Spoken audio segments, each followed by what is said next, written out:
Hello बच्चों, good morning. Class 12 बच्चों, आज बड़ी इंपॉर्टेंट टॉपिक चलने वाली है और वह टॉपिक है गॉस की प्रमेय। बच्चों, इसे गॉस का नियम ही कहा जाता है। गॉस की प्रमेय या गॉस का नियम। अब ये इसका स्टेटमेंट समझ लीजिए क्या है। कल मैंने आपको गॉसियन पृष्ठ बताया था।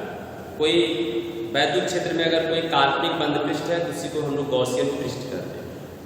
ये जो गॉसियन पृष्ठ है, अगर कोई बंद पृष्ठ, तो बंद पृष्ठ की जब बात की जाएगी तो आपको गॉसियन पृष्ठ समझना है।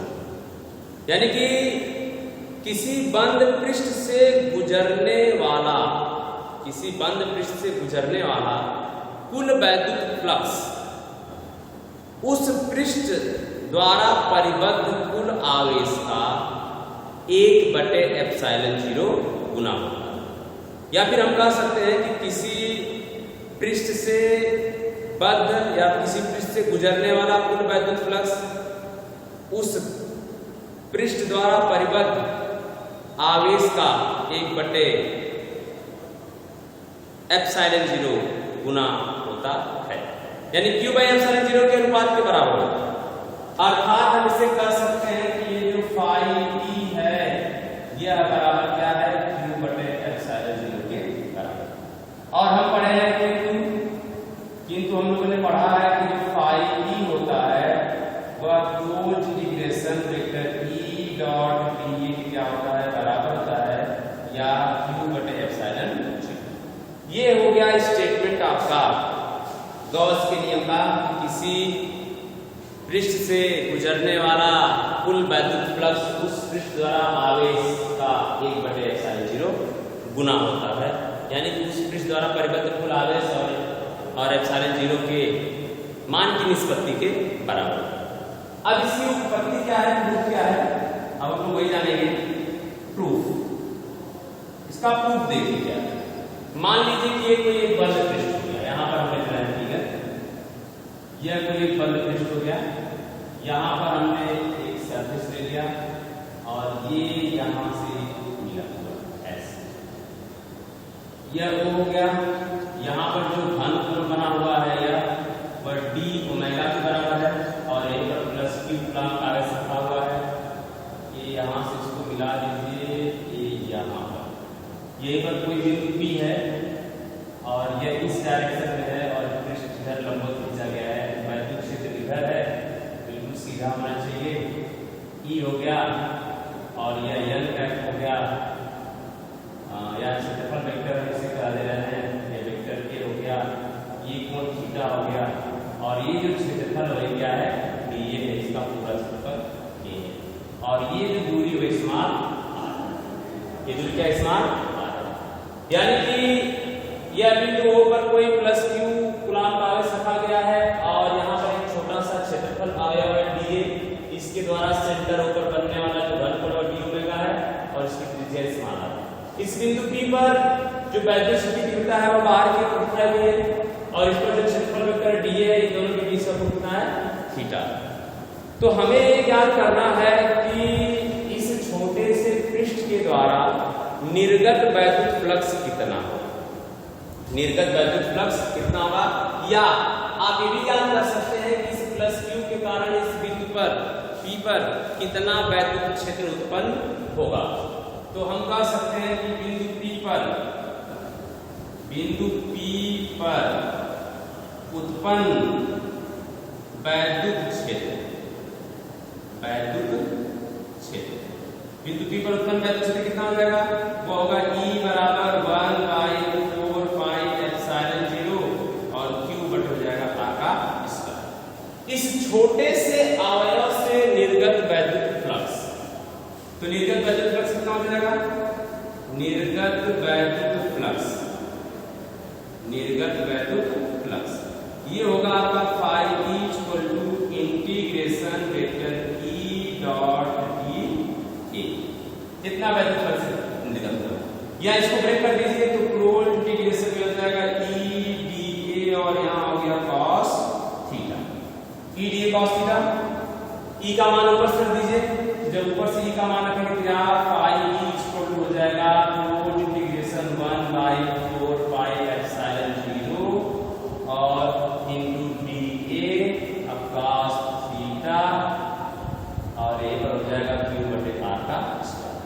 या फाई इक्वल टू क्यू बटे 4 पाई एप्सिलॉन 0 पार कर दीजिए इंटीग्रेशन dA cos थीटा और बटे हो गया r।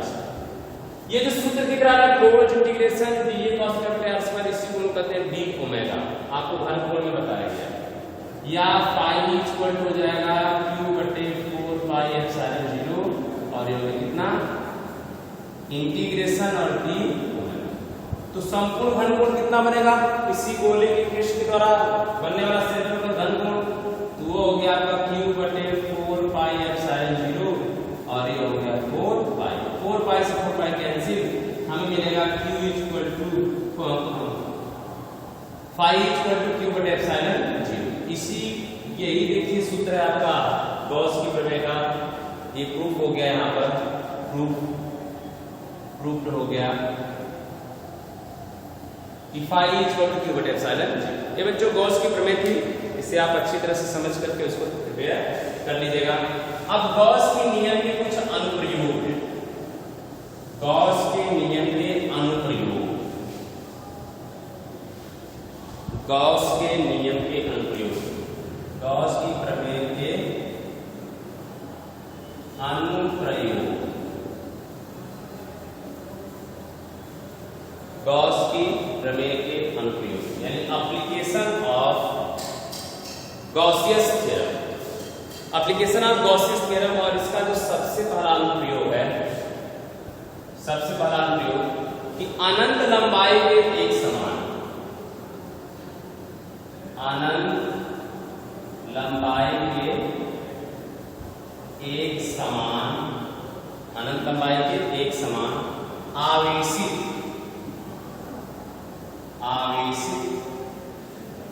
सीधे तार के निकट, सीधे तार के निकट वैद्युत क्षेत्र की तीव्रता, वैद्युत क्षेत्र की तीव्रता। ये बच्चों हेडिंग है, हेडिंग लंबी थोड़ी है कि एक अनंत लंबाई के एक समान आवेशित सीधे तार के निकट वैद्युत क्षेत्र की तीव्रता। तो हम यहाँ फिगर बना रहे हैं, ये कोई अनंत लंबाई का तार हो गया, ये अनंत लंबाई का तार हो गया और इस पर प्लस q कूलाम का आवेश है और तार का जो रेखी घनत्व लैम्डा है। तो हम इसके चारों तरफ क्या करते हैं, एक बेलन की कल्पना कर लेते हैं, इसके चारों तरफ हमने क्या किया, एक बेलन की कल्पना कर, एक बेलन की कल्पना कर लिया। इस बेलन की जो लंबाई है स्मॉल लिया है, इस बेलन की जो लंबाई स्मॉल लिया, यहां पर एक छोटा सा लिया गया है अवयव dA, इस पर वैद्युत क्षेत्र E और जो क्षेत्रफल वेक्टर dA दोनों क्या है, एक डायरेक्शन है। यहां भी पृष्ठ लिया गया है, इस पर क्षेत्रफल वेक्टर dA ऊपर की तरफ है और क्षेत्रफल यहाँ वैद्युत क्षेत्र लिखा है, यानी यहाँ पर 90 डिग्री का कोण बना हुआ है, ठीक है। और इसकी जो त्रिज्या है जो गॉसियन बेलन, उसकी त्रिज्या कितनी स्मॉल r। अब हमें क्या करना है कि ज्ञात करना है कि इस तार के कारण इस पर यहाँ कुछ निकट कुछ दूरी पर स्मॉल दूरी पर वैद्युत क्षेत्र कितना उत्पन्न होगा। इसके दो सपाट पृष्ठ, एक सपाट पृष्ठ नीचे का है, एक सपाट पृष्ठ ऊपर का। तो चूंकि सपाट पृष्ठ देखिए DA और E के बीच में 90 अंश का कोण बना, मतलब वैद्युत फ्लक्स 0। खाली इस बेलनाकार जो पृष्ठ है, गोली पृष्ठ, इसी पर वैद्युत क्षेत्र प्राप्त होगा। तो फाई का मान कितना हो जाएगा कि d फाई E बराबर कितना, 4 इंटीग्रेशन वेक्टर E डॉट किया d, यानी कि इस पृष्ठ से होकर के गुजरने वाला वैद्युत क्षेत्र। तो ये अभी इतना होगा, जब हम एक सूक्ष्म अवयव के लिए निकालेंगे तो इतना मान मिलेगा, जब पूरे के लिए निकालेंगे तो यहाँ पर हम इंटीग्रेशन लगा देंगे, या d phi E equal to हो जाएगा E dA और cos 0 अंश, क्योंकि वेक्टर E व dA क्या है, ये दोनों आपस में पैरेलल है। पैरेलल है, इसका मतलब मिलेगा कि d ये EDA के बराबर हमें मिल गया।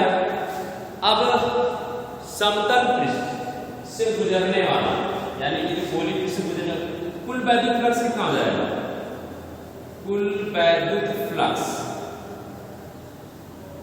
फ्लक्स हो जाएगा फाई ई बराबर क्लोज इंटीग्रेशन ई और डी, या क्लोज इंटीग्रेशन ई को बाहर कर लीजिए और डी ये क्या हो गया? अंदर हो गया, या ई 4 पाई आर।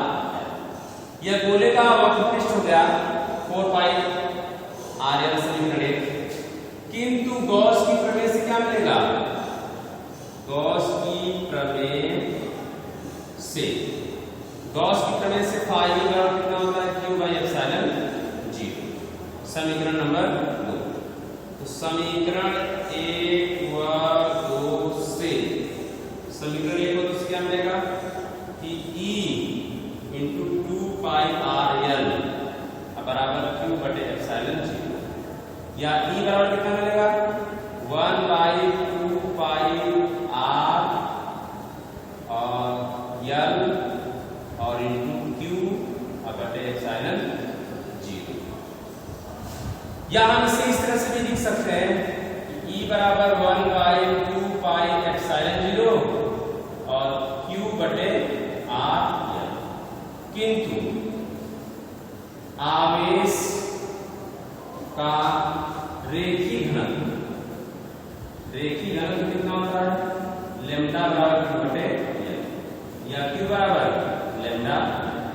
इसलिए E बराबर 1 बाई 2 पाई और एप्सिलॉन 0 ये लैम्डा एल और बटे आर एल, इससे कट गया, जब कट जाएगा E बराबर 1 बाई 4 पाई कर दीजिए और ये 2 लैम्डा बटे आर। यह वैद्युत की तीव्रता हो गई। कोई अगर अनंत लंबाई का चालक तार है, यह उसके कारण है। इसकी एक विशेषता और है कि किसी चालक यानी कि कोई प्लेट है, हम उसके निकट ज्ञात करेंगे, कोई एक आवेशी चालक प्लेट के निकट विद्युत क्षेत्र की तीव्रता ज्ञात करेंगे और एक अनंत विस्तार की अचालक चालक के निकट। अभी 2 विशेषताएं इसकी अगर हम जान लेंगे तो ये पूरा का पूरा समाप्त हो जाएगा।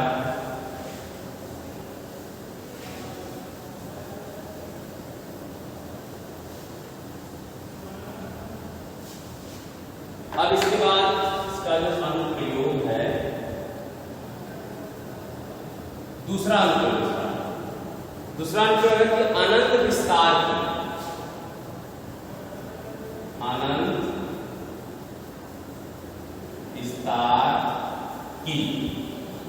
आवेशित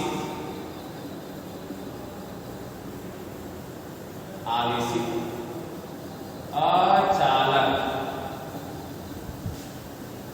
चालक के निकट वैद्युत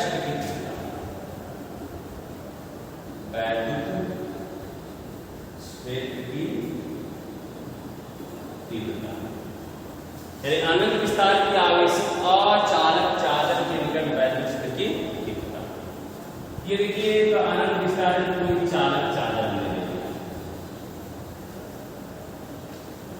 इस पर क्या है कि प्लस आवेश दिया गया है और आवेश का जो पृष्ठ घनत्व है सिग्मा, और हमें यही पर निकालना है कोई बिंदु भी है और इसके सममित एक बिंदु हम इधर लिख दिए, एक सममित बिंदु P डैश, और इससे होता हुआ हमें क्या करेंगे? गॉसियन पृष्ठ खींचेंगे। एक गॉसियन पृष्ठ खींच दिया गया।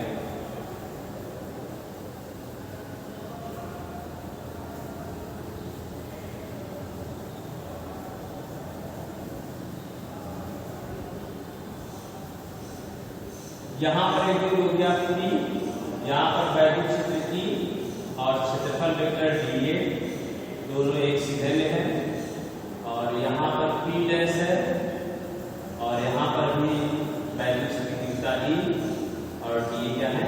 एक सीधे। इस पर प्लस आवेश पूरा दिया गया और आवेश का जो पृष्ठ घनत्व है सिग्मा। ठीक है, यह दूरी आप ले सकते हैं कि यहाँ से जो दूरी है वह कितना है? समान R। यहाँ पे डिपेंड नहीं करता, इसलिए कोई फर्क नहीं पड़ता।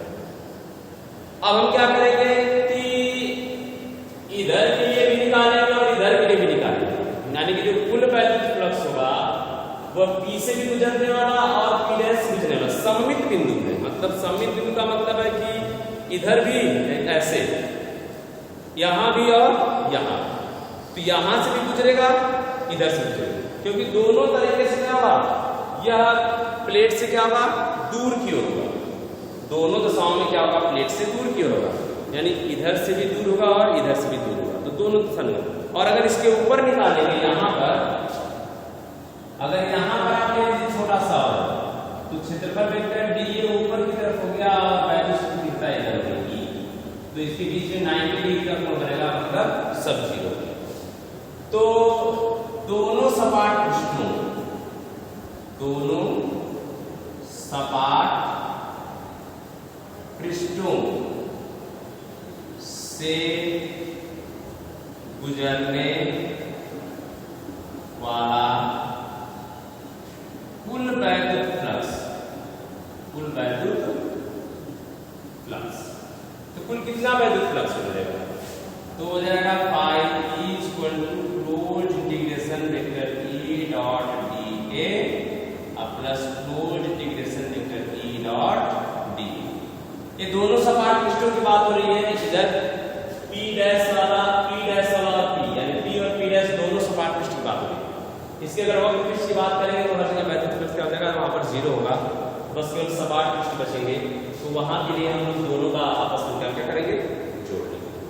जब दोनों को जोड़ लेंगे तो अब इसको हल कर लीजिए, तो ये क्लोज इंटीग्रेशन E dA और cos 0 plus close integration E dA और cos 0 क्यों होगा, चूंकि वेक्टर E एक पैरेलल है किसके, ये दोनों जगह पैरेलल है, E dA और E dA, यहाँ पे E dA और यहाँ पे E dA दोनों आपस में क्या पैरेलल, तो पैरेलल होने के कारण से क्या होगा, दोनों के बीच का कोण 0 या क्लोज इंटीग्रेशन E और dA यहाँ मिलेगा और क्लोज इंटीग्रेशन E और dA यहाँ मिलेगा, या 2 क्लोज इंटीग्रेशन E और dA मिलेगा, यानी कि phi E equal to 2E close integration कितना, तो चूंकि ये प्लेट किसी भी आकार की हो सकती है, इसलिए यहां पर हम A का मान जो लेंगे वह 2E और A क्या हो जाएगा, बराबर।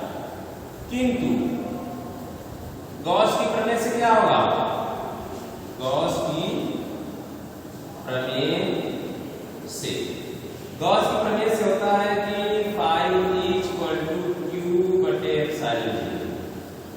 तो ये समीकरण 1 और ये समीकरण आपका 2, तो समीकरण 1 व 2 से कितना मिलेगा कि 2EA बराबर Q बटे एप्सिलॉन 0, तो यहां से E बराबर Q बटे 2A एप्सिलॉन 0, एक सूत्र ये हो गया आपका।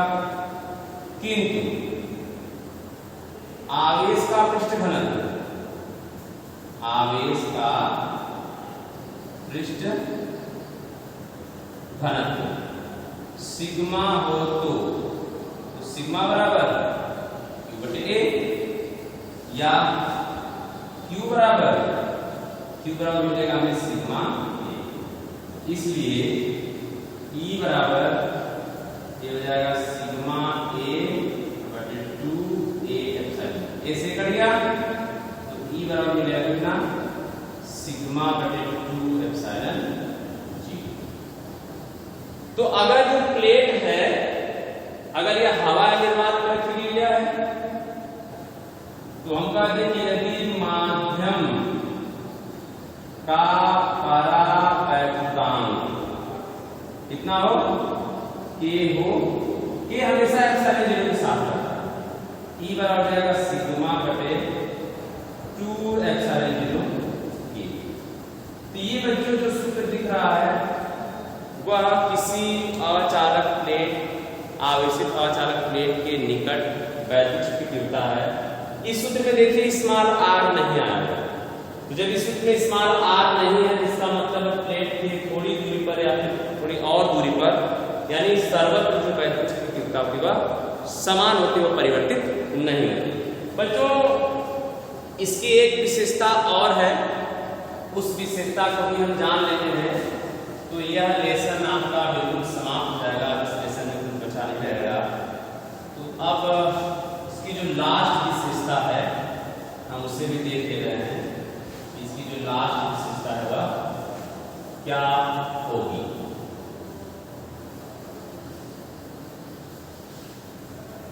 गॉस के अनुप्रयोग जो है, तीसरा अनुप्रयोग इसका है कि आवेशित चालक प्लेट के निकट आवेशित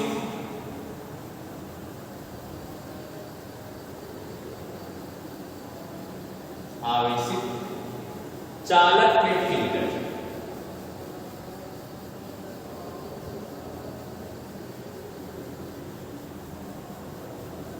आवेशित चालक प्लेट के निकट वैद्युत क्षेत्र की तीव्रता,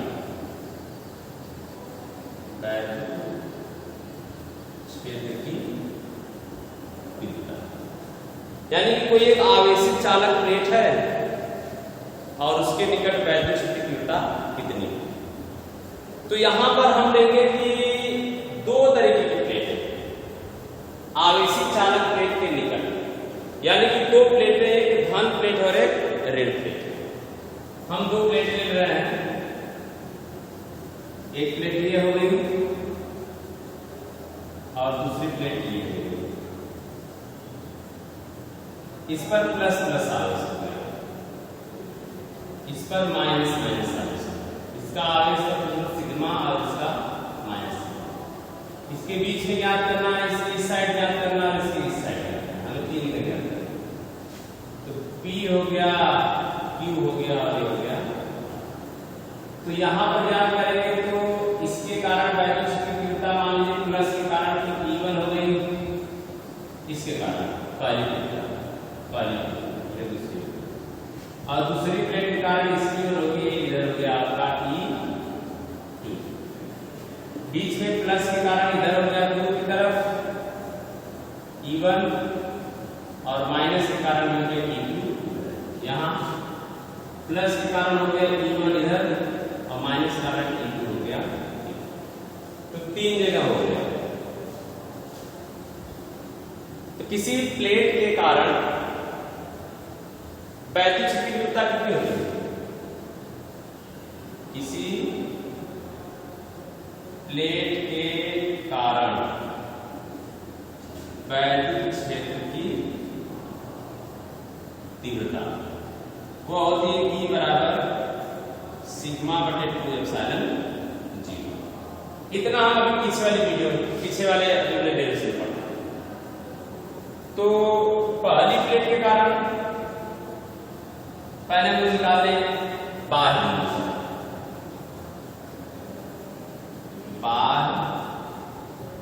बिंदु पर। बाह्य बिंदु पर क्या होगा कि प्लेट फर्स्ट के कारण वैद्युत क्षेत्र वो हो जाएगा आपका E1 बराबर सिग्मा बटे 2 एप्सिलॉन। अब प्लेट 2 के कारण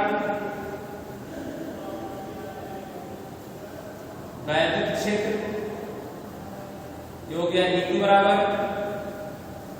सिग्मा बटे 2 एप्सिलॉन, E2 बराबर सिग्मा बटे 2 एप्सिलॉन। तो देखिए बाह्य बिंदु पर, चूंकि बाह्य बिंदु पर वैद्युत क्षेत्र क्या है? विपरीत दिशा में है, इसलिए परिणामी वैद्युत क्षेत्र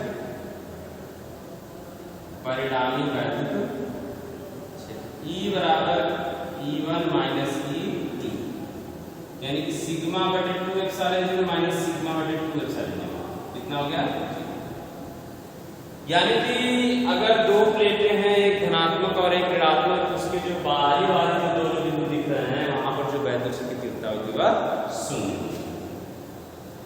इसके बाद आंतरिक बिंदु पर कितना हो जाएगा? आंतरिक बिंदु पर